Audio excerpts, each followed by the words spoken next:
Hello, everyone, and welcome to Uncivil Law, where we learn through the misfortunes of others. As always, I hope you enjoy this legal education content, and today will be the day I earn that subscription. For today's story, we are doing a story in what we're going to be calling, I think, the Great Cases series. Better name, I think. And we're going to be doing Mapp versus Ohio, which is the case that said that if the police do an illegal search, the police can't use the stuff they find against you in court. All right. So there was a case that decided that on a federal level, as so many of these things do, because we've discussed this before with incorporation, right? The Bill of Rights, by their own terms, only apply to the federal government. This is the 14th Amendment that applies them to the states, or does it? Because for each of the Bill of Rights, each section of them, each provision of them, there's a court case somewhere that says whether or not they apply. And Mapp versus Ohio is that case that says, hey, you know that thing that says we should, if the police do an illegal search, maybe we should prevent the police from using it in trial? You know that? Hey, what if the states had to do that too? What if the police not only couldn't illegally search your house, but they couldn't use the evidence they find? Because your only other alternative would be to sue them for trespass. Ooh, which is not really your biggest concern, right? When you want to do that. So let me read a little bit about Mapp versus Ohio so that we can understand this case. And then we're going to go through the history. We're going to go through the case law. We're going to go through what the case law was before. And we're going to go through we're going to go through the Supreme Court decision of Ohio. And then we'll go through the decision of the U.S. Supreme Court. That sounds fun. So let's discuss a little bit about Mapp versus Ohio. What was going on? Well, Dolly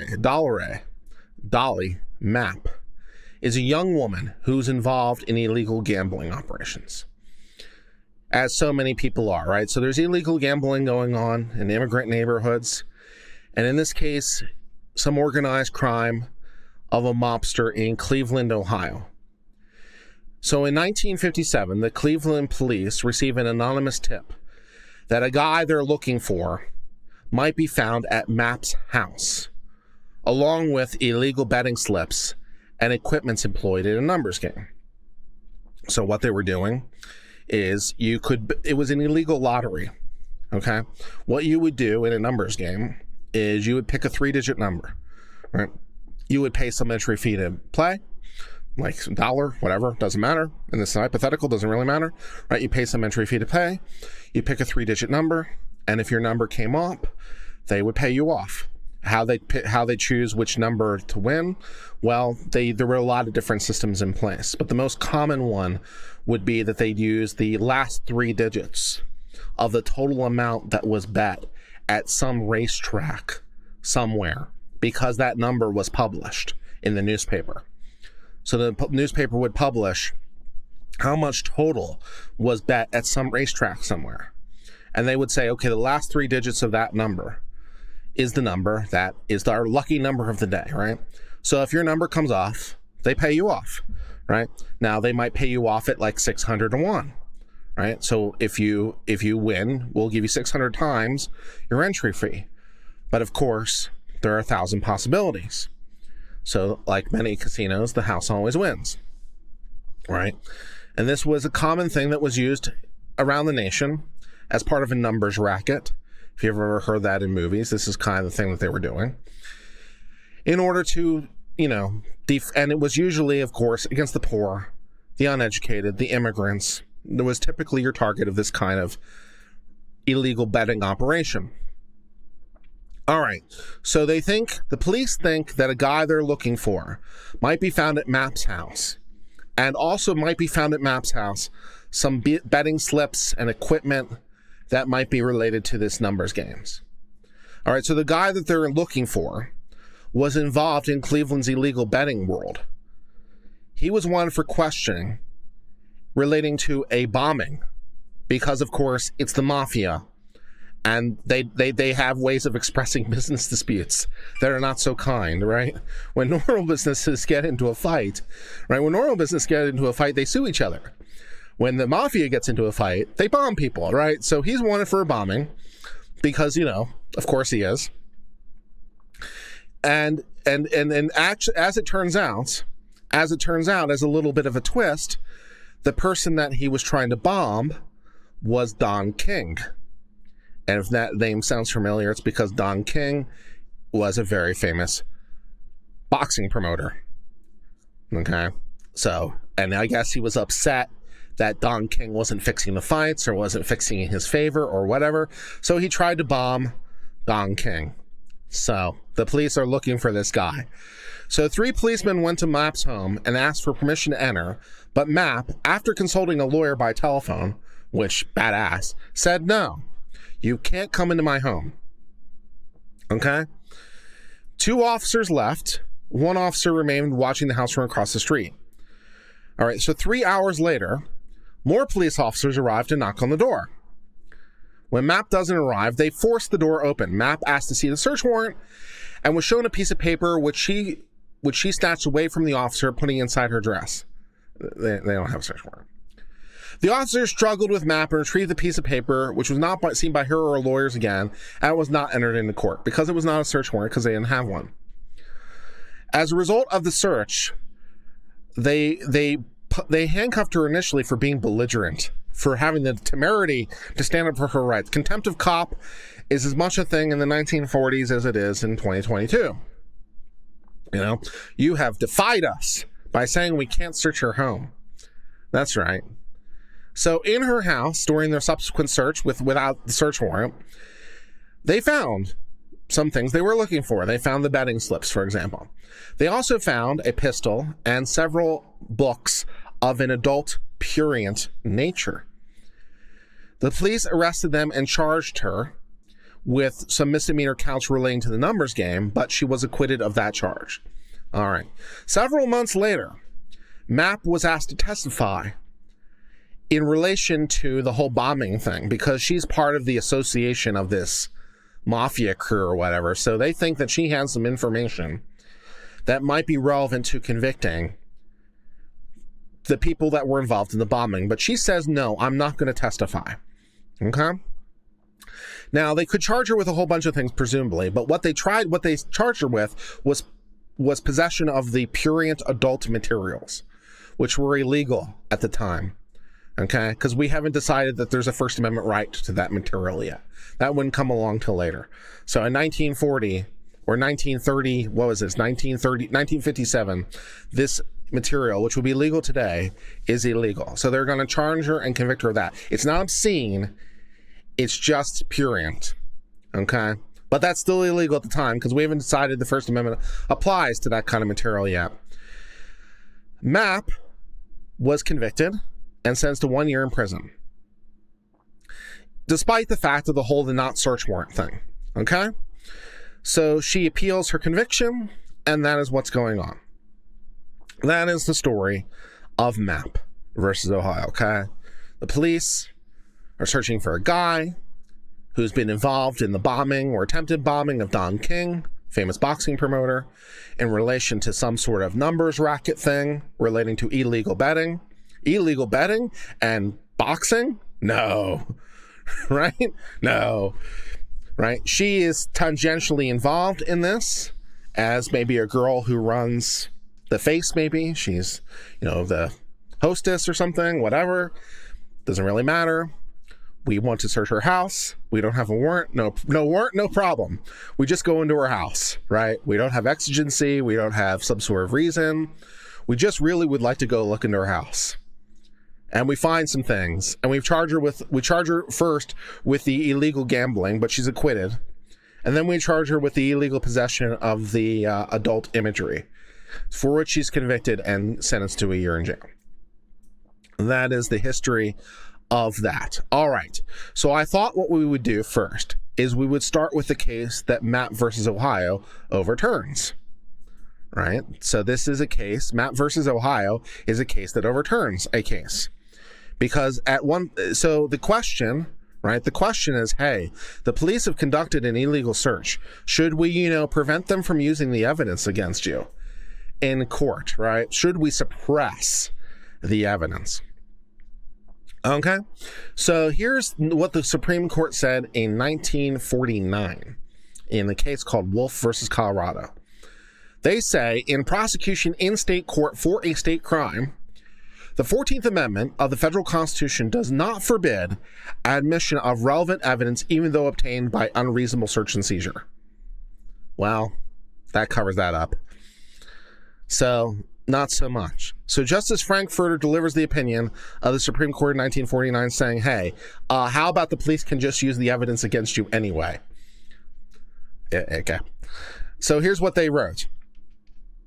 The precise question for consideration is this: does a conviction by a state court for a state offense deny the due process of law required by the 14th Amendment solely because evidence that was admitted at trial was obtained under circumstances which would have rendered it inadmissible in prosecution for violation of federal law, because suppression had been ruled to be something that the federal Constitution required as it relates to federal law. But of course, now we're trying to determine whether or not that should be incorporated or not, right? So if we're in federal court, we'll suppress it, but we're not. This is not a federal case. This is not even close to a federal case. RICO has not yet been invented. That wouldn't happen until much later. So this is not a federal case. The Supreme Court of Colorado sustained the conviction of this particular case of Wolf, and brought the cases here. Unlike specific requirements and restrictions placed by the Bill of Rights, Amendments 1 through 8, upon the administration of criminal justice, the 14th Amendment did not subject criminal justice in the state to specific limitations. Okay? The notion that due process of law guaranteed by the 14th Amendment is shorthand for the first 8 amendments of the Constitution and thereby incorporates them has been rejected by this court again and again after impressive consideration. Yeah, this is a bit of a problem. This is true. The Supreme Court, as we know, because we've discussed it before, and I'm sure we'll discuss it again as part of our now continuing Great Cases series, right? The Supreme Court nuked the Privileges or Immunities Clause. It was great. It was right there in the 14th Amendment. It says the privileges or immunities of the citizens of the United States shall not be denied by any state. It was great, right? And it was going to provide the incorporation of all the Bill of Rights. That's what it was supposed to do. You know that because you can go read the stuff from Congress when they were proposing the 14th Amendment, because there was a Supreme Court case that the Congress was specifically trying to overturn with the 14th Amendment, right? And then the Supreme Court said, nah, we're not about that overturning our decisions with the constitutional amendment life, and massively and narrowly construed the Privileges and Immunities Clause. So it's not nothing, but it's not the Bill of Rights, right? It is something else. It's basically the rights that were central to the Constitution absent the Bill of Rights, which includes, among other things, for example, a right to travel between states. That's a privilege or immunity. A right to get married. That's a privilege or immunity. The first 8 amendments to the Constitution, not so much. This, in my opinion, was a massive mistake. And it is, incidentally, what Justice Thomas was talking about in Dobbs, right? Because people freak out completely about Justice Thomas and what he was writing about in Dobbs, because he says, among other things, hey, a lot of these decisions are built on due process, and this doesn't make any sense. We should re-examine these cases as to their foundations. Now, what everyone reads is, oh my God, he wants to overturn everything. Well, no, not exactly. That's not at least what he's saying he wants to do. What he's saying he wants to do is he wants to re-examine the foundation of those cases, because basically all those cases, like gay marriage, Obergefell, right to contraception, Griswold, right, abortion for that matter, Roe, right, a lot of those cases were built on due process. And for that matter, basically all the incorporation doctrine were built on due process. But it doesn't make any sense. It doesn't make any sense. Right? Much better is the Privileges or Immunities Clause. It's right there.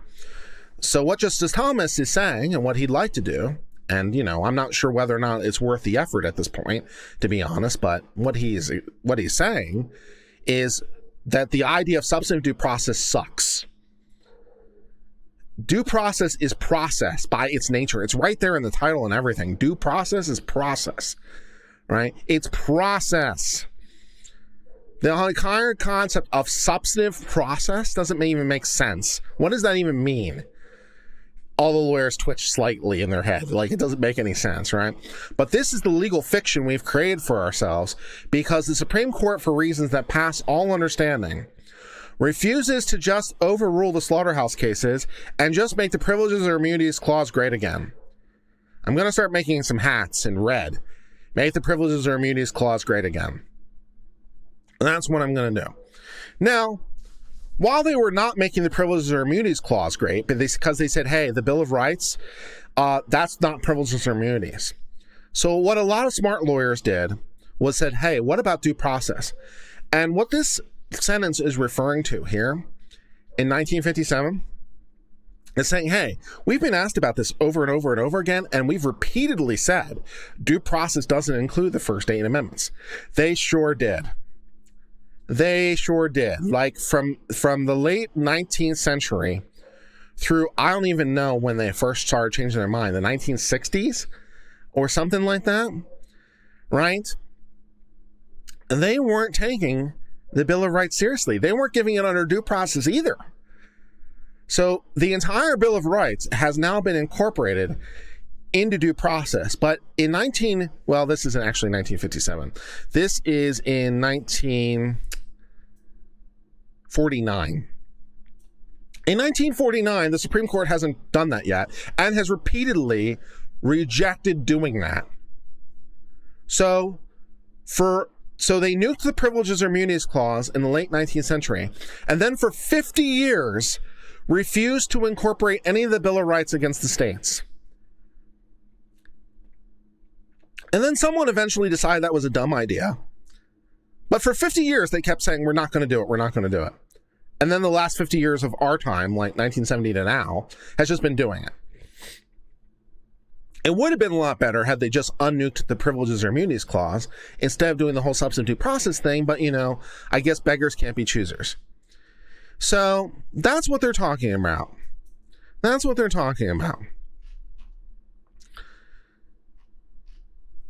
You know, the notion that the due process of law guaranteed by the 14th Amendment is shorthand for the first 8 amendments of the Constitution and thereby incorporates them has been rejected by this court again and again after impressive consideration. So saith the Supreme Court in 1949. Saith the Supreme Court today, literally the exact opposite of that. Pretty much the entire Bill of Rights has been incorporated. And so the Supreme Court eventually changed their mind, but it took a hot minute. Only the other day, in 1949, the court reaffirmed this rejection. After thorough re-examination of the scope and function of the Due Process Clause, the issue is closed. Well, as it turned out, the issue was less closed, because the Supreme Court would wind up doing that again and again and again and again and again and again throughout the back half of the 20th century. So they weren't feeling it in the early half of the 20th century. But in the back half of the 20th century, well, they changed their mind. It would have been a lot easier to just change their mind about the whole privileges or immunities thing, but, you know, okay, fine. For the purposes of ascertaining the restrictions which the Due Process Clause imposes on the states in the enforcement of the criminal law, we adhere to the views expressed in Palco. Palco is still the relevant case. It's just been interpreted differently all these years.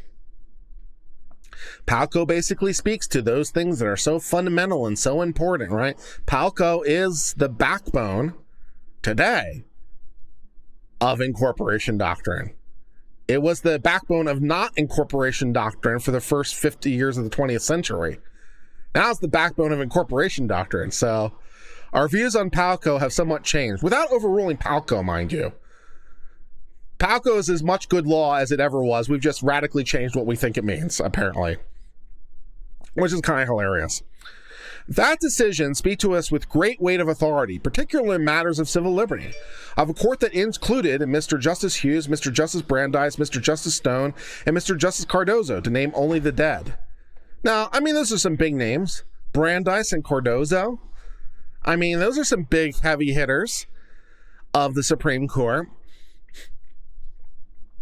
So, you know, in rejecting the suggestion, the Due Process Clause incorporated the original Bill of Rights, Cardozo reaffirmed on behalf of the court a different but deeper and more pervasive concept of due process. That clause exacts from the states for the lowliest and most outcast all that is implicit in the concept of war liberty. That's Palco.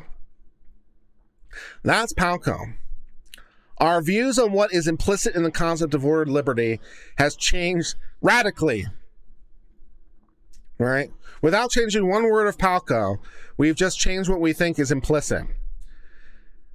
Again, the problem here, from Thomas's viewpoint, is this entire argument is dumb. And I agree with Thomas. The entire argument is dumb. To talk about what's in because the Due Process Clause protects life, liberty, and property without due process. That's what it says, right? No person shall be deprived of life, liberty, or property without due process. Which implies what? It implies a person can be deprived of life, liberty, or property with due process, right? If you can't be deprived of it without due process, it implies you can be deprived of it with due process, right? To say the one is to say the other thing, right? But then the Supreme Court said there's some liberties that are so important, no process is sufficient, which kind of goes against the exact text of the Constitution. At least the implicit part of the Constitution, right? Because it's like, well, no person shall be deprived of due process. No person shall be deprived of liberty without due process. Implies there is due process, except we're going to say there's not. Again, this is a lot simpler if you just do this under the Privileges or Immunities Clause. Because then it's great. Because then you have a privilege or an immunity, right? And you're immune. So due process can't get to you, not because there's no process that's sufficient, but because you're immune from the process. See? It works as a synergistic whole. But no, we're not allowed to have nice things over here. We're not allowed to have clean interpretations. So we have to continue pretending that due process is a thing that exists. This is annoying.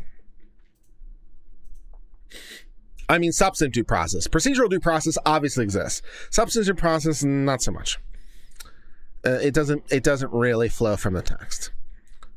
Make privileges or immunities great again. Reverse the slaughterhouse cases. I'm going to start a petition. Due process of law thus conveys neither formal nor fixed nor narrow requirements. It's compendious expression for all those rights which the court must enforce because they're basic to our free society. The Supreme Court could be writing that today. But basic rights do not become petrified as of any one time. Wow, man. The originalists today would have your head for writing that, right? Basic rights don't become petrified as of any one time. Man, geez. The originalists and you are going to have a fight. Damn. Even though as a matter of human experience, some may not be rhetorically called eternal vertices, it is of the very nature of free society to advance in its standard of what's deemed reasonable and right. The originalists are going to eat your head. Justice Thomas was going to kick your ass. Justice Thomas has some thoughts on this language. Representing as it does a living principle. Oh my God. A living principle? Due process is not confined within a permanent catalog of what may be deemed the limits of fundamental rights. Holy shit, dude. Holy shit, dude. I mean, the Supreme Court today couldn't disagree with you more. As Justice Kagan once said, I'm not sure the degree to which she meant it, but she said it, we've all become originalists now. And here they're talking about living. They're talking about rights not being petrified. They're talking about living principles. That sounds like a lot like a living constitution. It's not a permanent catalog. Holy shit, the originalists are going to eat you for breakfast, man. Wow. The Supreme Court today has some much different thoughts than they did in 1949. To rely on a tidy formula for the easy determination of what is a fundamental right for the purposes of legal enforcement may satisfy a longing for certainty, but ignores the movements of free society. At which point, the originalists in the room say, that's the point. It's supposed to ignore the movements of a free society. Shit. I'm not sure I've ever read this decision, to be honest. I've read Mapp. I'm not sure I've ever read Wolf, because this language is wow. It belies the scale of the concept of due process. Oh, does it? The real clue to the problem confronting the judiciary is the application of the due process clause is not to ask where the line is once and for all to be drawn. The originalists say that's exactly what you're supposed to do. What the hell are you talking about? But to recognize it's for the court to draw upon the gradual and empiric process of an inclusion and exclusion. I just feel like I kind of wish the Supreme Court in 1949 could meet the Supreme Court today, because there's going to be a fist fight. There's going to be a fist fight, man. The Supreme Court of 2022 versus the Supreme Court of 1949. They have much different thoughts, man. Wow. This was the court's insight when first called upon to consider the problem. To the insight, the court has been faithful on case after case since Davidson versus New Orleans. Yeah, I guess those were dark days. The security of one's privacy against arbitrary intrusion by the police, which is at the core of the Fourth Amendment, is a basic free society. Okay. It is therefore implicit in the order of courted liberty, and as such enforceable against the state through a due process clause. The knock at the door, whether it be day or night, as a prelude to a search, without authority of law, but solely on the authority of police, did not need the commentary of recent history to be condemned as inconsistent with a basic right. Yeah, there's a reason we wrote the Fourth Amendment. The police, or the sheriff, or the soldier, or the king's men, knocking on your door, solely on their own authority, was not a new problem. In 1949. There was a reason they wrote the Fourth Amendment in the first place. Accordingly, we have no hesitation in saying that were a state affirmatively to sanction such police incursion into privacy, it will run counter to the guarantee of the 14th Amendment. Okay, so as long as the state doesn't actively encourage it, but just looks the other way, okay? But ways of enforcing such a basic right raise questions of a different order. How should such arbitrary conduct be checked? What remedies against it should be afforded? The means by which the right should be made effective. All are questions that are not so dogmatically answered as to preclude the variety of solutions which spring up from an allowable range of judgments. Okay, so the police can't search your house, but if they do it anyway, well, what are we going to do about it? Well, there's a lot of choices. So many choices. In Weeks versus United States, the Supreme Court held that in federal constitution, the Fourth Amendment barred the use of evidence through the illegal search. This ruling was made for the first time in 1914. So we've discovered suppression in 1914. So suppression long precedes Miranda. All right. It was not derived from the explicit requirements of the Fourth Amendment. It was not based on legislation expressing congressional policy in the enforcement of the Constitution. The decision was made as a matter of judicial implication. Since then, it's been frequently applied and we stoutly adhere to it. But the immediate question is whether the basic right to protection against arbitrary intrusion by the police demands the exclusion of logically relevant evidence obtained by unreasonable search and seizure, because in a federal prosecution it would be excluded. So should we exclude the logically relevant evidence? Because in a federal case we would do that. As a matter of inherent reason, one would suppose this to be an issue which men with complete devotion to the protection of the right of privacy might give different answers. Okay. When we find that, in fact, most of the English-speaking world does not regard as vital to such protection the exclusion of evidence obtained, we much hesitate to treat the remedy as an essential ingredient of this right.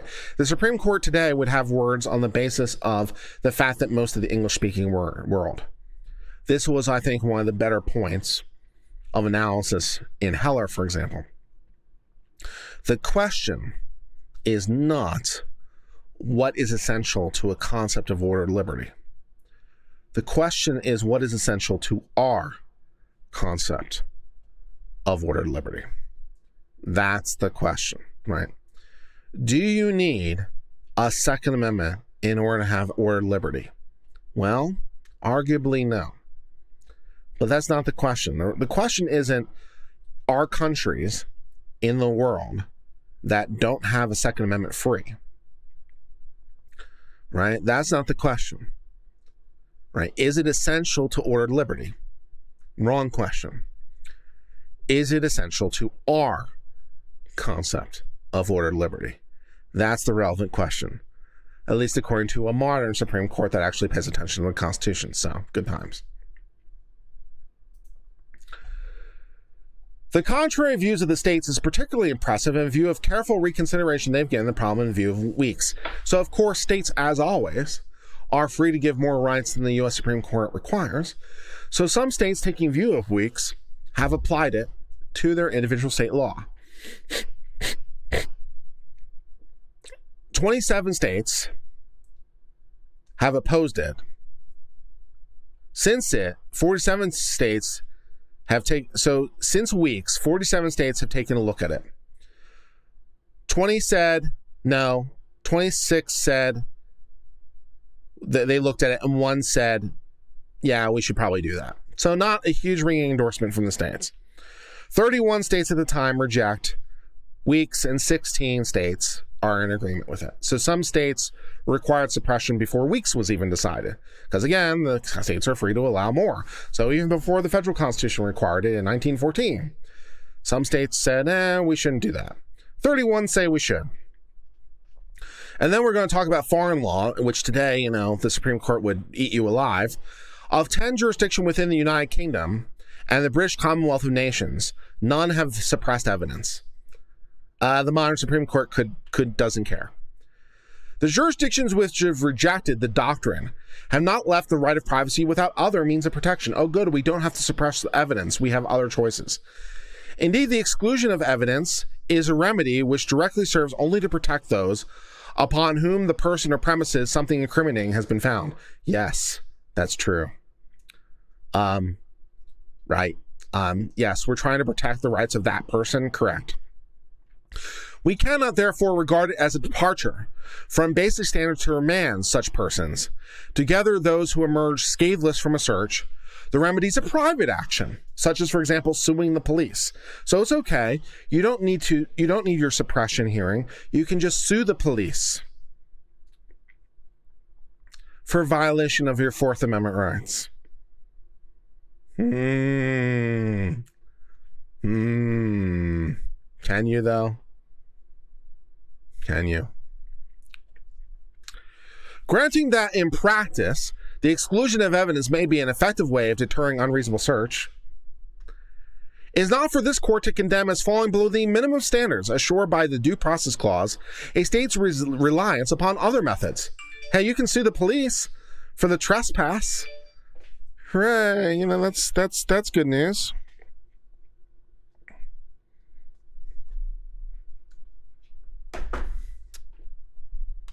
Weighty testimony against such insistence on our own view is furnished by the opinion of Justice, then Judge Cardozo, in New York.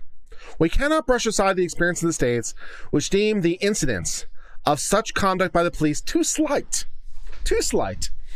to call for deterrent remedy not by way of disciplinary measures. Oh, it's good. It's okay. You can try to fire the police. Oh, that's good. You don't have to suppress the evidence. You can fire the police, or you can sue them. That's your remedy. There are moreover reasons for excluding evidence unreasonably obtained by federal police, which are less compelling in the case of police by the state, Like what that would be, I hope they're going to tell me. The public opinion of a community can be far more effectively be exercised by oppressive conduct on the part of the police directly responsible to the community itself. Okay, that's good. We're just going to have marches and protests in the streets. That should go great. Sporadically aroused to bear upon remote authority. We therefore hold that a prosecution in a state court for state crime, not so much with the suppression of evidence. Well, that was good. That was good shit. That was good stuff. So that was the Supreme Court's decision. I laugh because of how absurd it is on every level. That's the Supreme Court's decision in Wolf versus Colorado. Fun. So let us move now. So that was the background case of law as it was in 1949. So let's move to the case of Mapp. Right? So Ohio has to decide what to do about Mapp. Right? So Ohio says, hey, should we suppress the evidence against Mapp? So let's see what the Supreme Court of Ohio had to say about the issue in 1960. All right, so this is the state of Ohio versus Mapp. Supreme Court of Ohio, 1960.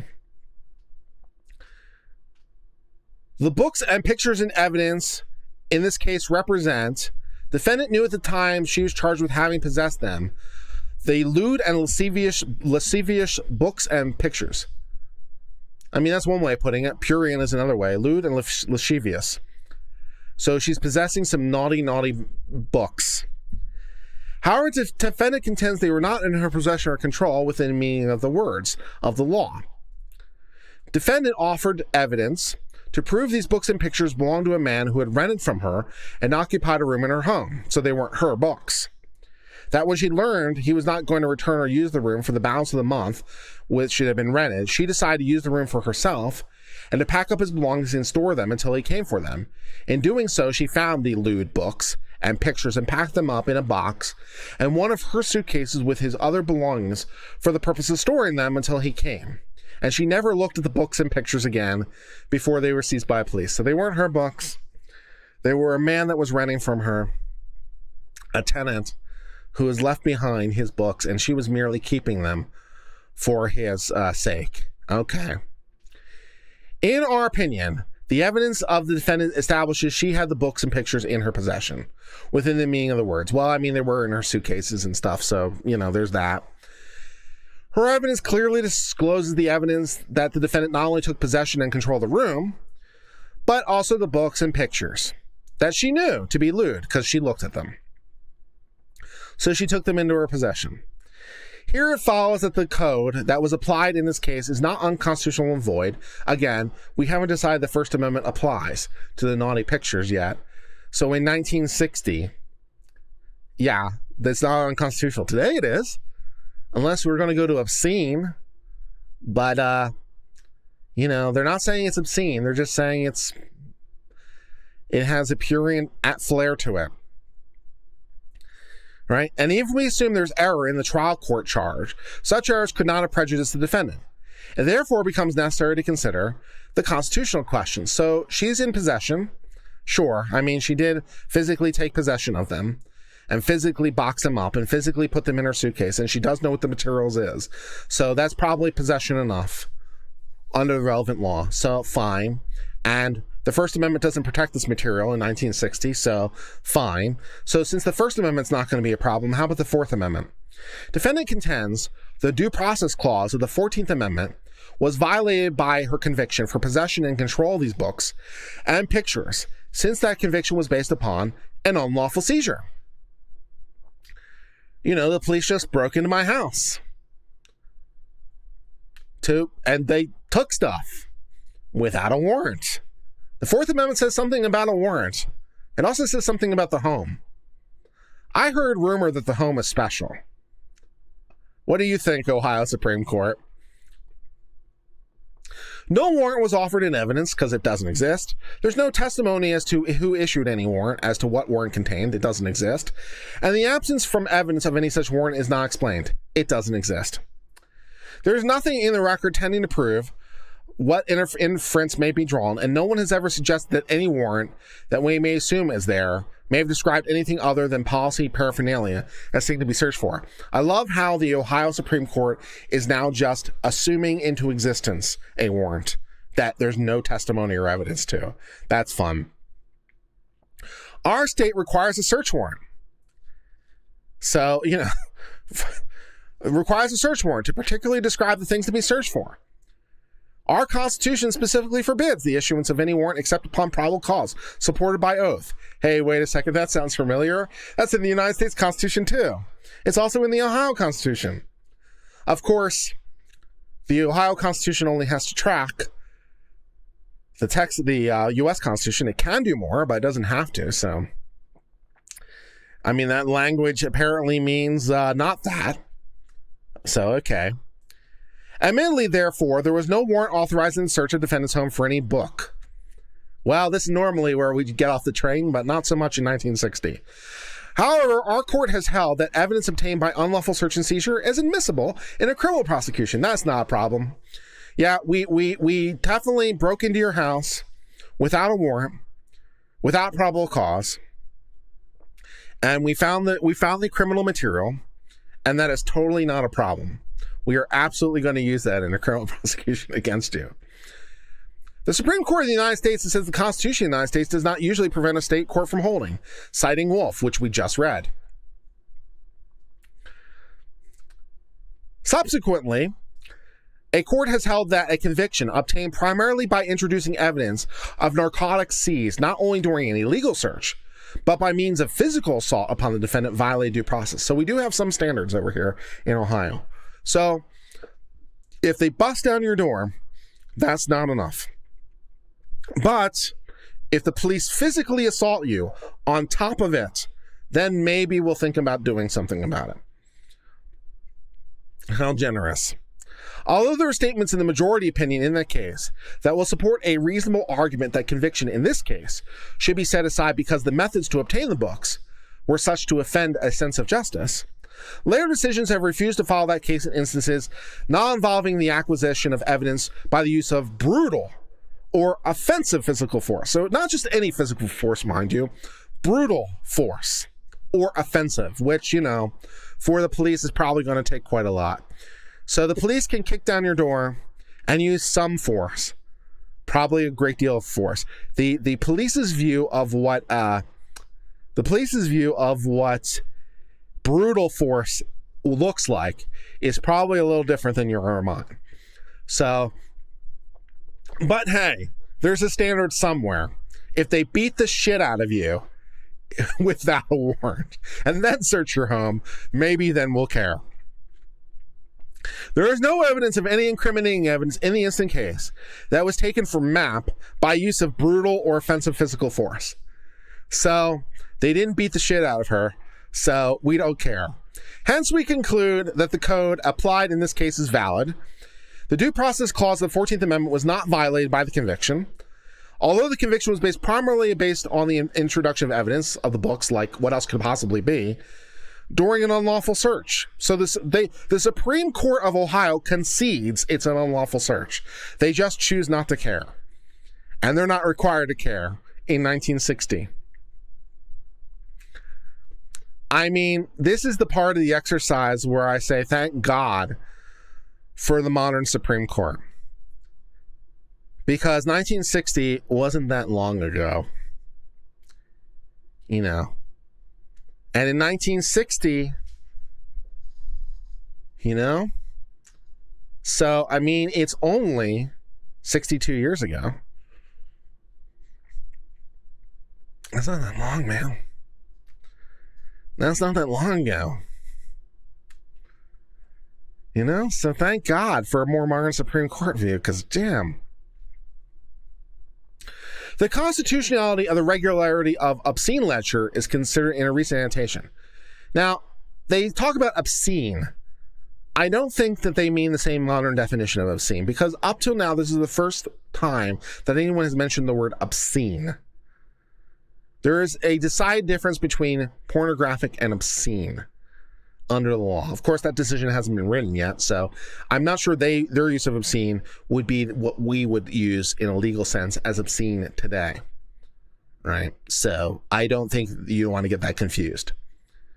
The annotation does not indicate there's any case decided by court of last resort, that'd be the highest court of a state, and we can find none concerning the validity of a legislative prohibition against mere knowing possession of lewd books. So the mere fact that you knew about it is enough to convict you, and no state apparently has disagreed in 1960. In most instances, legislation has been prohibited. Blah, blah, blah. If, as defendant evidence discloses, defendant took possession and control of these books when their possession of the room that had been occupied by the tenant, and while doing so necessarily learned of their lewd and lascivious nature, then she had them in her possession. I mean, fine. I'll give them that much. I mean, their First Amendment protected speech, but not in 1960. If such legislative prohibition of books is valid, it may discourage law-abiding people from even looking at books and pictures, and thus interfere with the freedom of speech. Well, they don't care enough to do anything about it. In the court's opinion by Brenda, it said, we've held obscene speech and writings are not protected by the Constitution. That's true, and that's true today. It's just that what is obscene is different today than it was then. Unless these books are legally obscene, which, if they are, is the first I'm hearing about it. So maybe they were legally obscene, but yeah, I'm not taking that as a given.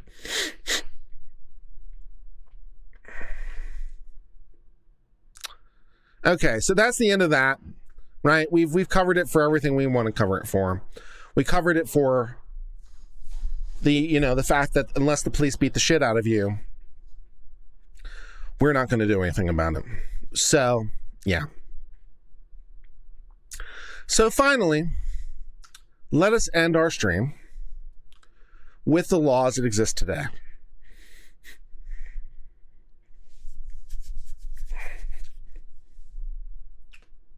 And I want to thank 151 of you who are watching for being part of this stream. And let me know if this is the kind of thing you like and want to see more of.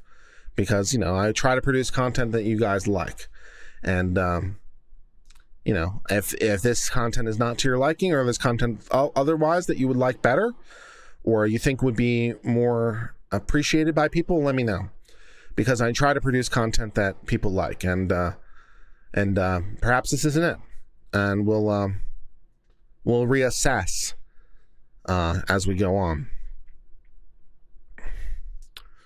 Yeah, I'm slightly disappointed in the numbers, but we'll reassess and go on. But let's discuss Mapp versus Ohio. All right, so here's the case, 1961. Mapp, the person, Miss Mapp. Miss Mapp stands convicted of knowingly having in her possession and control certain lewd and lascivious books and photographs. As officially stated in the syllabus of the opinion, the Supreme Court found her conviction was valid based primarily on the introduction of evidence of the books unlawfully seized. So Ohio concedes the unlawful seizure. Maybe it can be accredited as CLE. The problem with accrediting the CLE is the paperwork, and I don't want to do the paperwork. It's too much. Okay, so then they're going to discuss the background, which we've discussed the background of the case. Right? The police came, they knocked, she sent them away, they came back 3 hours later, they busted on the door, they found the stuff. She grabbed whatever a warrant was, they took it back. There was some fighting, but not enough to be abusive, I guess. Okay. And the obscene material was found in the conduct of this warrantless search. YouTube didn't notify. I still don't have notifications for this live. That sucks. I would simply note, for what it's worth, that notifications are also sent out on Discord and also sent out on Twitter. So that if you don't get notifications, you can sign up for one of those alternative methods, which is why they exist. And that way you can get notifications of the stream.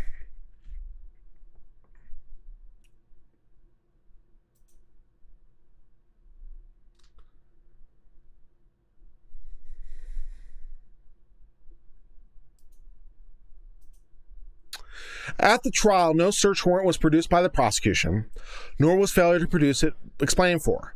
At best, there is in the record considerable doubt as to whether there was any warrant for the home. There wasn't. The Ohio Supreme Court believed a reasonable argument could be made that convictions should be reversed because the methods employed were such to offend a sense of justice, but found determinative the fact that evidence had not been taken by the use of brutal physical force. Just put top 10 in the video title and YouTube will notify the world. I'm not sure that will work, but okay. The state said that even if the search was made without authority or otherwise unreasonably, it would not be prevented from using unconstitutionally seized evidence trial citing Wolf versus Colorado, which we read earlier, in which this court did indeed hold that prosecution in a state court for a state crime, the 14th Amendment, does not forbid the evidence admitted. On this appeal, of which we have noted probable jurisdiction, it is urged we review the holding, which we're going to do. 75 years ago in Boyd versus United States, 1886, considering the Fourth and Fifth Amendments as running almost into each other on the facts before it, the court held the doctrines of those amendments apply to all invasions on the part of the government and its employees on the sanctity of a man's home and the privacies of life. It is not the breaking of his doors and rummaging of his drawers that constitutes the essence of the offense, but it's the invasion of his indefeasible right of personal security, personal liberty, and private property.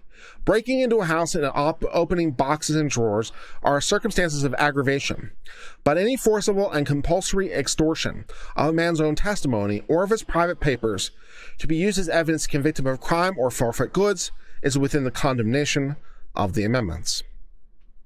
The court noted that constitutional provisions for the security of persons and property should be liberally construed. It is the duty of courts to be watchful for constitutional rights of citizens and against any stealthy encroachments therein. I mean, the Supreme Court in 1886 is sounding a lot more reasonable than the one in 1949, to be honest. In jealous regard for maintaining the integrity of the individual rights, the court had given life to Madison's prediction that independent tribunals of justice will naturally lead to resist every encroachment on rights expressly stipulated for the Constitution by the Declaration of Rights. A little bit.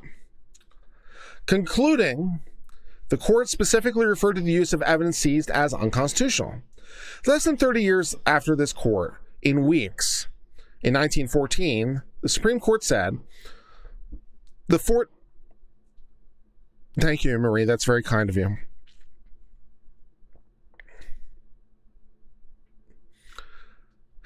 Top 10 Supreme Court quotes, top 10 pro se Supreme Court petitions. There might be a few he could do. Yeah, I guess. Less than 10 weeks after Boyd, this court in Weeks versus United States stated that the Fourth Amendment put the courts of the United States and federal officials in the exercise of power of authority under restraints and forever secure the people, their property, houses, and papers, and effects against unreasonable search and seizures under the guise of law. And the duty of giving it to force and effect is obligatory upon all entrusted in our system with the enforcement of law.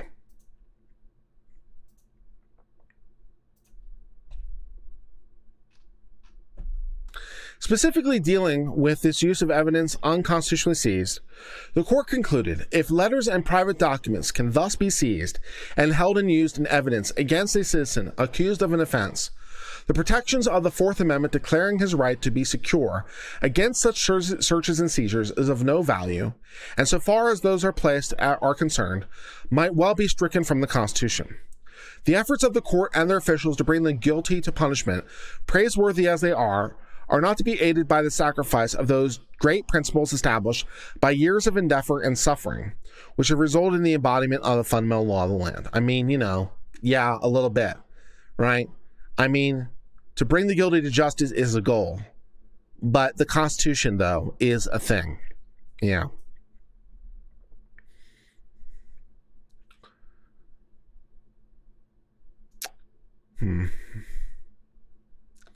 Maybe it's because I changed the time of the stream. That was the problem. Maybe that was the issue. Finally, the court in this case clearly stated the use of seized evidence involved denial of constitutional rights. Thus, in the year 1914, in the Weeks case, this court, for the first time, held In a federal prosecution for the Fourth Amendment, bar the use of evidence secured through an illegal search and seizure. This court has ever since required federal law officers a strict adherence to that command, which this court has held to be clear, specific, and constitutionally required, even if implied. Deterrent safeguard without insistence upon, the Fourth Amendment would have been reduced to a form of words. It meant quite simply that conviction, by means of unlawful search and seizure and force, should find no sanction in the judgments of the court, and thus such evidence shall not be used at all. There are, in the cases of this court, some passing reference to the Weeks rule as being one of evidence, but the plain and unequivocal language of Weeks and later paraphrase in Wolf, to the extent that Weeks rule is constitutional origin, remains entirely undisputed. 1999 from Law and Lumber. Thank you very much for your super chat. What happened after Mapp, and has it changed since? What's next week? I love that you're doing this. Well, I mean, in terms of the case, I mean, yeah, she was, the case was thrown out. A conviction was void. The only evidence against her was from the illegal search. So there's no trial, right? There's nothing to do. So her conviction is vacated, and that's the rest of it. What's next week? I don't know. I was kind of just going to take a look at some great cases and just kind of pick ones that sounded good. I hadn't really picked what specific case. And thank you for being here, Law and Lumber, and thanks for the first super chat of the evening. I appreciate it.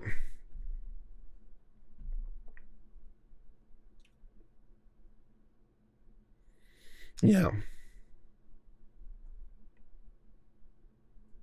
In Breyer versus United States, a unanimous court held the doctrine cannot be tolerated under our constitutional system that evidences of crime discovered by a federal officer in making a search without lawful. By the way, Law and Lumber, were you here earlier when we read the Wolf decision?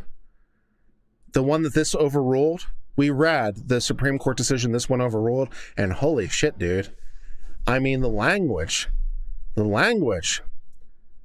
originalists are going to kick their teeth in. They're going to kick their teeth in.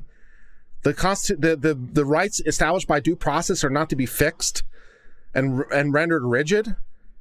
It's a living right, and so forth and so on. I mean, you know, damn. It's like the Supreme Court in 1949 and the Supreme Court today are going to have a fight. I swear to God.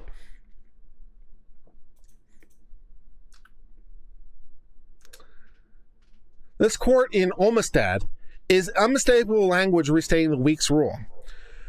The striking outcome of the Weeks case and those which followed it, the sweeping declarations of the Fourth Amendment, although not referring to our limited use of evidence in court, really forbade its introduction if obtained by the government in violation of the amendment. I mean, yeah. In McNabb, we've noted that a conviction in federal courts, the foundation of evidence obtained in disregard of liberties deemed fundamental, cannot stand. And this court has, on constitutional grounds, set aside convictions, both in federal and state court, which were based upon confessions secured by protracted and repeated questioning of ignorant and untutored persons, in whose mind the power of the officers was greatly magnified, or had been unlawfully held incommunicado without advice of friends or counsel. So there's a constitutional right to friends. Oh, that'll be an interesting one. $5 Canadian from Sylvia. Thank you very much for your super chat. Significantly, in McNabb, this court then did pass on to formulate a rule of evidence, saying, in the view we take on this case, it becomes unnecessary to reach the constitutional law issue, for the principles governing the admissibility of evidence in federal criminal trials have not been restricted, as those have been derived solely from the Constitution. So, in 1949, 35 years after Weeks was announced, this court in Wolf said, not so much. It said, we have no hesitation in saying that were a state to affirmatively sanction it, it would be a problem. But as long as they're not affirmatively sanctioning it and just happens, we don't care. Philip Azia says, love the series. Sorry I didn't make it up for your meet and greet in New York. Thank you. That's cool. I'm glad that you're here. Thank you very much. Nevertheless, after declaring the security of one's privacy against arbitrary intrusions by the police is implicit in the concept of ordered liberty and such enforceable against the states, and announcing it stoutly adhered to Weeks' decision, this court decided $10 from Jennifer Edwards. Thank you for doing these cases. I love them, and her book sounds like my kind of books. And her books sound like my kind of books. Cute. Well, those books are now more readily available than they were in 1960. So have fun with that. This court's reasoning for not considering essential the right of privacy as curbed upon the states by the Due Process Clause, that which decades before had been posted as part and parcel of the Fourth Amendment's limitation upon federal encroachment, were bottom on factual considerations. And everyone, by the way, for those of you who are members, we do have a new squirrel emoji, because we like to honor Secret Mix Squirrel. So those of you who are members of the channel and have access to the emojis, would you be so kind as to give us a squirrel emoji? We would appreciate it. Because we love Secret Mix Squirrel.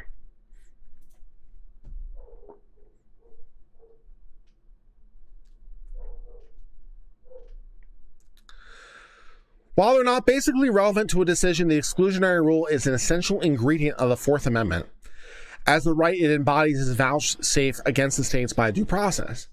We'll consider the validity of the factual grounds upon which Wolf was based. Yeah, she is a super mod. A super mod for sure. The court in Wolf first stated that, contrary to the views of the state on adoption of the exclusionary rule, were particularly impressive, and in connection that it could not brush aside the experience of states which deemed the incidents, this is great, could not brush aside the experience of the states which deemed the incidents of such conduct by the police, that would be namely the searching without a search warrant. The searching without a search warrant is too slight to call for a deterrent remedy by overruling the state's relevant rules of evidence. So it's bad that the police are searching your home without a warrant, but it's too slight an intrusion to call for the exclusion of all that valuable evidence. Okay. While in 1949, prior to the Wolf case, almost 2/3 of the state were opposed to the use of the exclusionary rule. Now, despite Wolf, more than half of those, since passing upon it by their own legislative or judicial decisions, have wholly or partially adopted it. So the states are showing us up, for sure. Significantly, although now following the court's rule is California, which according to the highest court was compelled to reach that conclusion because other remedies have completely failed to secure compliance.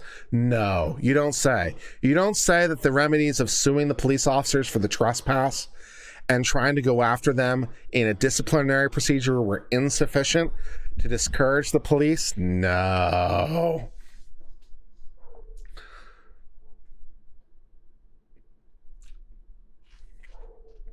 The experience of California that such other remedies have been worthless and futile is buttressed by the experience of other states. Is this a qualified immunity thing? No, this isn't qualified immunity. Qualified immunity hasn't been invented yet. This is just the right doesn't apply to the states because reasons.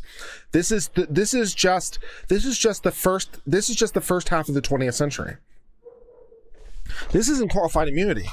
No, because qualified immunity, the reason this isn't a qualified immunity decision is because, like, in a qualified immunity decision, typically you're ruling that the police violated a constitutional right, but it wasn't clearly established, is normally how those goes, right? This was a violation of a constitutional right, but not clearly established. Here, you're not even there. You're not even saying it's a violation of constitutional right. It's not a violation of constitutional right. It's bad, but it's not suppression bad. Or it's a violation of constitutional right, but not to the point of exclusion. So no, this isn't qualified immunity. We're not trying to go after the officers. It's just like, pointless. The obvious futility of regarding the Fourth Amendment to protection of other remedies has, moreover, been recognized by this court since Wolf. Likewise, time has set its face against what Wolf called the weighty testimony of People versus DeFroy. There, Judge Cardozo, rejecting adoption of the week's exclusionary rule, said that the federal rule as it stands is either too strict or too lax. However, the force of that reasoning has been largely vitiated by later decisions of this court. These include the recent discarding of silver platter doctrine I mean, that's actually maybe the first time I've heard that, or if I've heard it, it's been a long time. This included the recent discarding of the silver platter doctrine, which allowed judicial use of evidence seized in violation of the Constitution by state agencies. So apparently, if it was seized by state agencies, totally cool in federal court. So that's not at all corrupt in any way. The relaxation of formerly strict requirements as to standing to challenge the use of evidence seized, so that the procedure of exclusion, ultimately referable to the constitutional safeguard, is available to anyone, even legitimately on the premises unlawfully searched. And Jones versus United States. And finally, the formulation of a method to prevent state use of evidence unconstitutionally seized by federal agents. Because there can be no fixed formula, we immediately meet with recurring questions of the reasonableness of search, but it's not to be expected when dealing with the Constitution, and reasonableness is in the first instance to be tried by the trial court.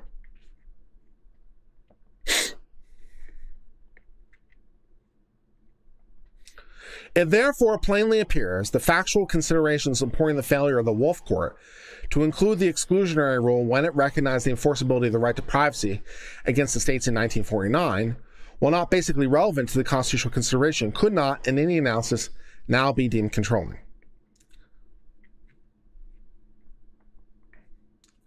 Some 5 years after Wolf, in an answer to a plea made here term after term that we overturned weeks,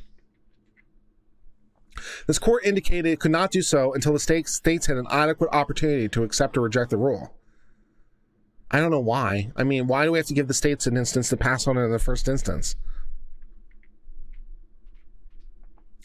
And only late last term, after a careful re-examination of the Wolf Doctrine, the court pointed out the controlling principles to search and seizure, and the problem of admissibility seemed clear until the announcement in Wolf. The Due Process Clause of the 14th Amendment does not itself require state court to adopt the exclusionary rule of weeks. At the same time, the court pointed out the underlying constitutional doctrine for which Wolf established. The federal Constitution prohibits unreasonable search and seizure by state officers, had undermined the foundations on which the admissibility of state evidence had rested. The court concluded that it was therefore obligated to hold, although it chose the narrow grounds on which it could do so, that all evidence obtained by unconstitutional search and seizure was inadmissible in a federal court regardless of source. Today, we once again examine Wolf's constitutional determination of the right of privacy to be free from unreasonable state intrusion, and after dozens of years on our books, are led to it to close the only courtroom door remaining open to evidence secured by official lawlessness in flagrant abuse of a basic right reserved by all persons as a specific guarantee against the very same unlawful conduct. We therefore hold all evidence obtained by search and seizure in violation of the Constitution is by that same authority inadmissible in state court. And that basically gives us the conclusion at the end. And then there's this whole double track thing. So they're just going to put that to bed right now too. Now there's this idea. Okay. So when I say double track thing, I should specify a little bit clearer. Okay. There's two questions. Well, there's been historically, let's say two questions. There's historically been two questions, right? Does the right of the federal government apply to the states? Question number one. And if it does, is it the same thing as the federal government right? So there's been an idea and there's been an argument, and it's been argued, I think, every goddamn time, including in Heller, mind you, right? For what might be called a double track. Okay. So the idea, for example, in the Second Amendment context, and by the way, this has been argued, I think, every single damn time, right? So the idea would be, yes, the Second Amendment applies to the states, but it doesn't apply in the same way or in the same version or in the same scope as the federal right? So the Second Amendment applies against the states. It's just what it means when we interpret it means something different for the states than the federal government. Okay? $4.99 from Law and Lumber donating to keep the series going. Thank you. It's only with your guys' donations that any of this is possible, right? And so when there's with your guys' support, $5 from Philip Isaiah. Keep the series going. Yeah, I mean, look, I mean, there is a business aspect to this because this is now my full-time job. And so, I mean, I do appreciate your support. And when there's not support, it's like, well, I have to do something that's going to get more support or I'm not allowed to eat. So I do appreciate everyone who helps to support the channel. And, if, I just have to be realistic about things. And so I really do appreciate everyone. Jennifer Folly, $5 for the series. Thank you very much. It is appreciated. All right. So that's what they're talking about, right? They're talking about this double track idea. They're talking about the idea, $20 from Sandy Ramirez. Would you consider covering Mills versus Board of Education 1972? We'll probably get around to it eventually. We'll add it to the list of possibilities. Sure. Joe Tracy gives $3 Australian. Thank you very much. And up in Connecticut says, Uncivil Law LLC sounds so good. Congrats. Thank you very much. Cool Springs, $15 to keep the series going. Thank you. Thank you. Yeah, I mean, yeah, this is now my full-time job. And so we have to make it work financially. And I appreciate everyone who helps to do that. Very, very much. And if you can't support the channel financially, there are other ways to support the channel, namely by subscribing. So if you're not subscribed already, subscribe. If you are subscribed, how about getting 5 friends to subscribe, right? The more people that are subscribed, the more it helps with ad revenue and AdSense, and the more people are likely to see it, and so forth and so on. So tweet about the stream, or tweet about any stream, tweet about the video, retweet one of my videos, or share it otherwise with your friends. Help the channel grow. Primer says, covering the overruled case was a great idea. Yeah, I'm going to be doing that. I want to go through the entire series of cases, right? The precedent as it applies. So going through the entire history of the reasoning, I think is really, really good. Does leaving a comment help the algorithms? Yes. Leaving a comment also helps. Hitting the like button, subscribing, and you can also join for 99 cents as an uncivilian by hitting the join button or the link as the bot tells you about. Karate Cat Mom gives $4.99 to say pre-Daybell support. Thank you very much. Yeah, hopefully Daybell will happen, and hopefully it will be televised. Because if it doesn't happen or it's not televised, I'm going to be a very sad panda. So we'll see. Let's see. Okay, so what they're talking about is this double track thing. All right. So since the Fourth Amendment right of privacy has been declared enforceable through the Due Process Clause, it's enforceable against them by the same sanction of exclusion as used against the federal government. So that's rejecting this double track thinking, which has been rejected every time. It doesn't prevent people from asking, but it's been rejected every time. Were it otherwise, then just without weeks, the assurance against unreasonable federal search and seizure would be a form of words, valueless and undeserving of the mention of a perpetual charter of inestimable human liberties. Oh, so they believe it's perpetual. Oh, okay. So 1960, they're thinking maybe maybe the Constitution has some teeth to it. So too, without the rule, the freedom from state invasions of privacy would be so ephemeral and so neatly severed from its conceptual nexus with the freedom from all brutish means of coercing evidence as to not merit this court's high regard as freedom implicit in the course of ordinary liberty.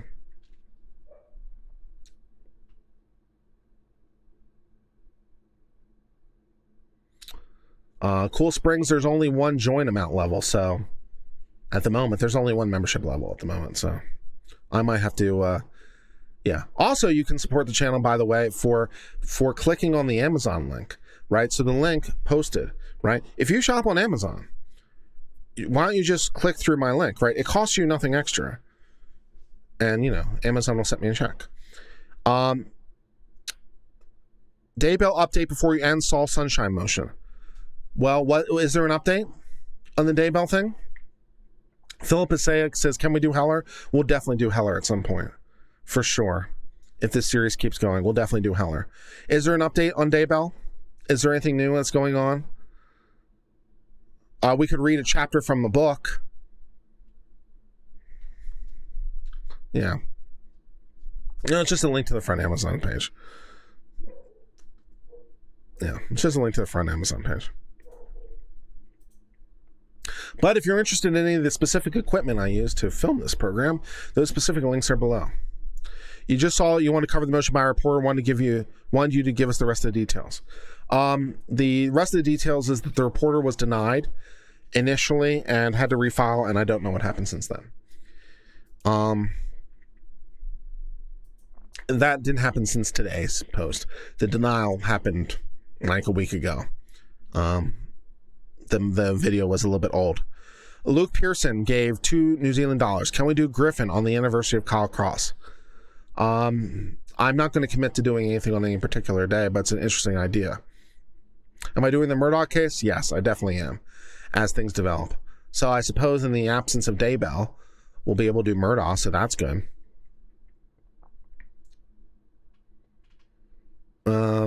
Also, let me set up the stream redirect for Rob for tonight, because it wasn't up earlier.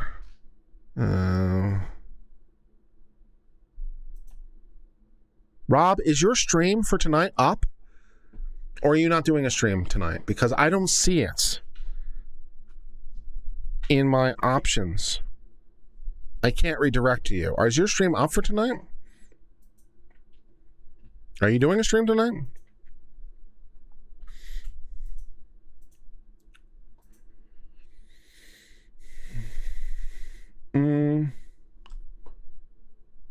Oh, it's Scott tonight? Oh, okay. It goes to Scott's channel? Oh, okay. Can you give me a link for that, Law and Lumber? And I don't know that I can redirect to him because he probably doesn't have me as an authorized person to redirect to his channel. So, I'll redirect somewhere else, I guess. It won't particularly help if you go just look. It would only help if you bought something.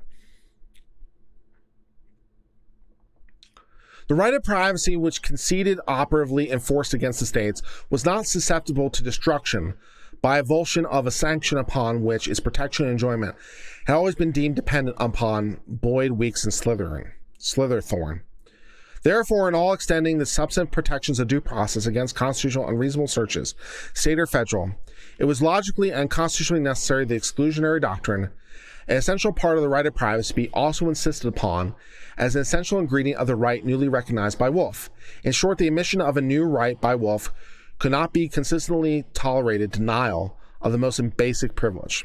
I think that's enough of that for tonight. So that's good. Yeah, let me see if I can add this link in a redirect. I don't think I can, but let me give it a look.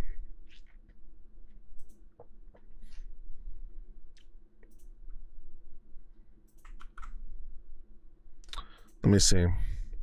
Will it let me save it? No, it's not going to let me save it. I tried putting it in manually, but it won't let me save it because he doesn't have me authorized for redirects on his channel. So, yeah.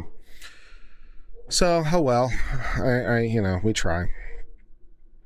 All right. So let's read something from Daybell. Shall we? Shall we read from chapter 3 of the Daybell series? I know we should. Let's read something written by Chad Daybell. This is chapter 3 from The Great Gathering, book 1 of 5 of a series, chapter 3, by Chad Daybell. Emma and the kids spent New Year's Day putting away Christmas decorations before the kids had to go back to school the next day. Tad was gone attending a special afternoon gladiators game at the Conquest Center, but he expected to be home by dinner time, and he said that he would bring pizza home for them. Without dinner to cook, Emma settled on the couch to watch the evening news, and a commercial came on featuring an attractive young couple in a park. The couple began hugging and kissing. Then the man on screen told the woman, "There's something different about you. You seem more alive than ever." Already exciting.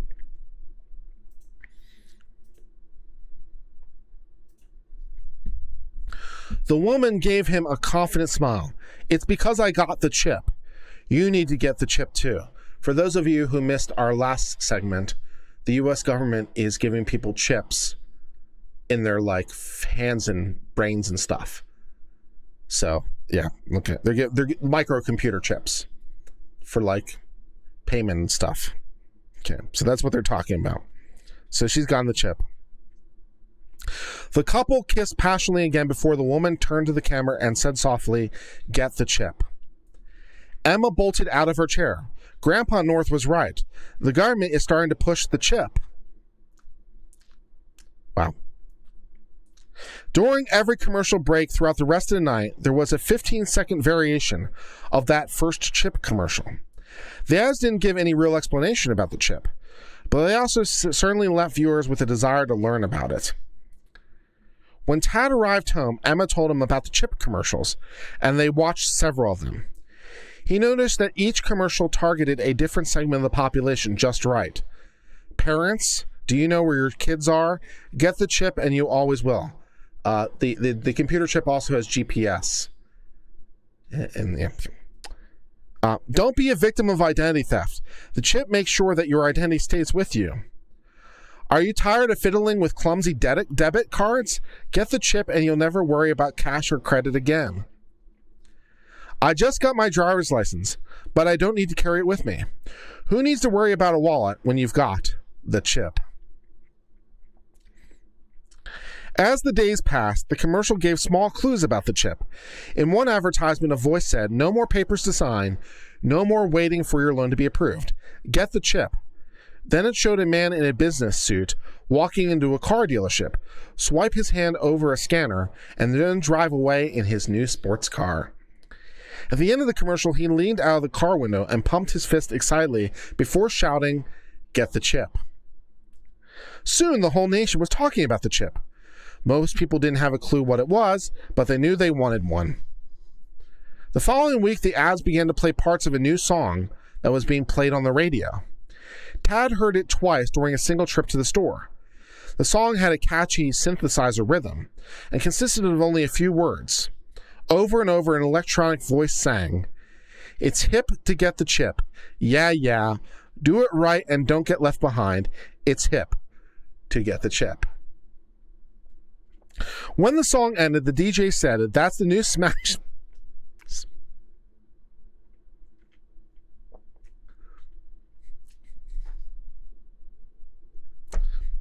When the song ended, the DJ said, "That's the new smash hit, Get the Chip," by the group Chippy and Friends.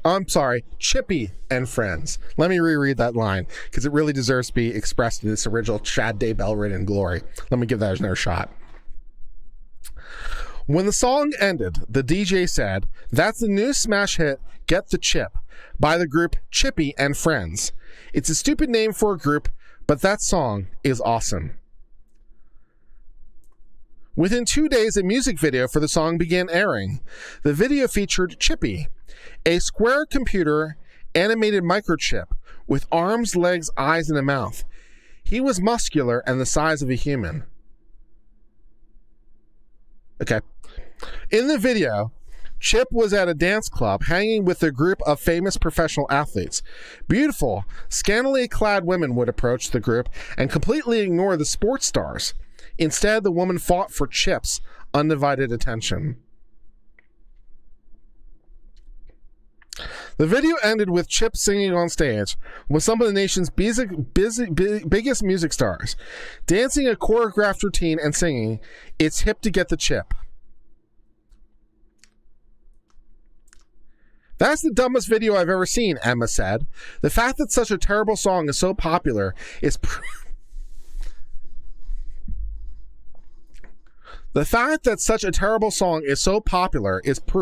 that Satan is behind this. I bet it has subliminal messages. Tad shook his head sadly. With or without Satan's help, that song is going to be huge. The beat is almost hypnotic.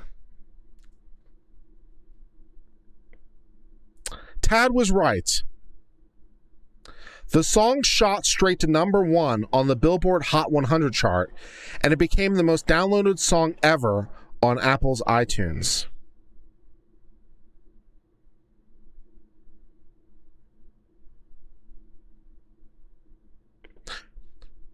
Soon, people were doing the video's choreographed dance at clubs all over the nation. Music historians noted that there hadn't been a dance sensation this big since the Macarena drove everyone crazy in the mid-1990s.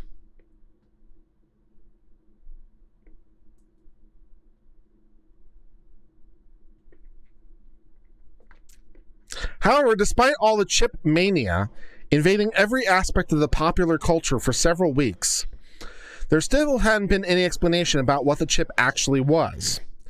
Then one Sunday night, there was a news bulletin that the President of the United States would explain more about the chip during a special broadcast the following evening, which fittingly was President's Day. The next day, the Norths finished up the family home evening and then sent the kids home to their room early. Emma didn't want them hearing about the CHIPS program until she knew the details herself. So Emma and Tad watched along with the rest of the nation as the president outlined everything that Grandpa North had told them a few weeks earlier, including a $2,000 tax incentive. Will the chip help me get subscribers on YouTube? Because if so, I'm interested. The president then said, as we celebrate this national holiday, I believe our noble presidents, George Washington and Abraham Lincoln, would have welcomed such innovative technology if it had been available in their times. This microchip is going to improve our lives in every way. The president explained that the chip implantation centers had been established in all major cities, and the implantation was free through the end of February along with the tax incentives. Those who waited beyond the end of the month would have to pay for implantation fee and would lose the tax incentives.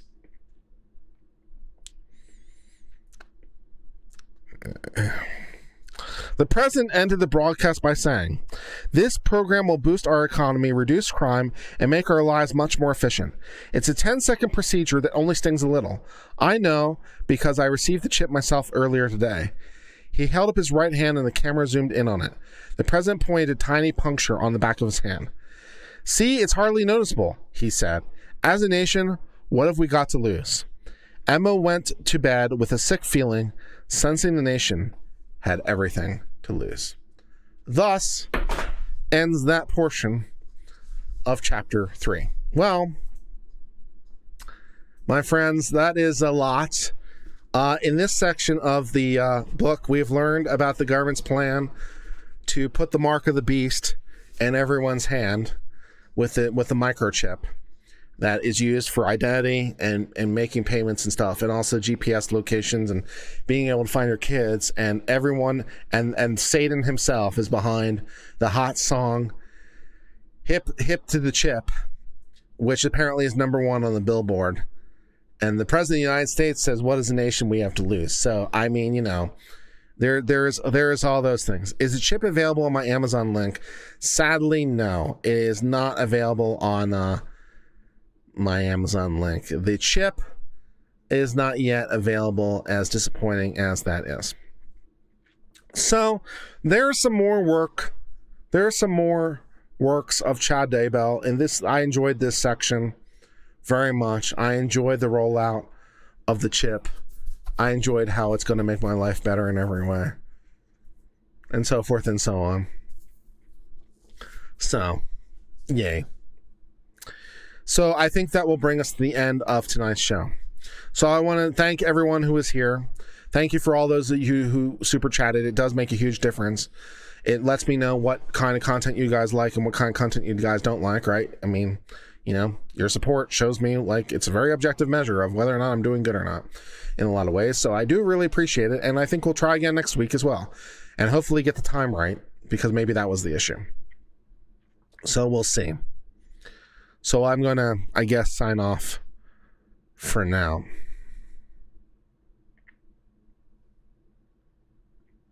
Joe says, "You love whatever I do." Thank you. I try to bring you stuff that you guys would like. Chow, thank you. Time and title. Yeah, the title I think is okay, but the time had a problem. All right, I'm going to sign off for now. Until there, my friends, I hope all is well. Cheers, my friends, and goodbye.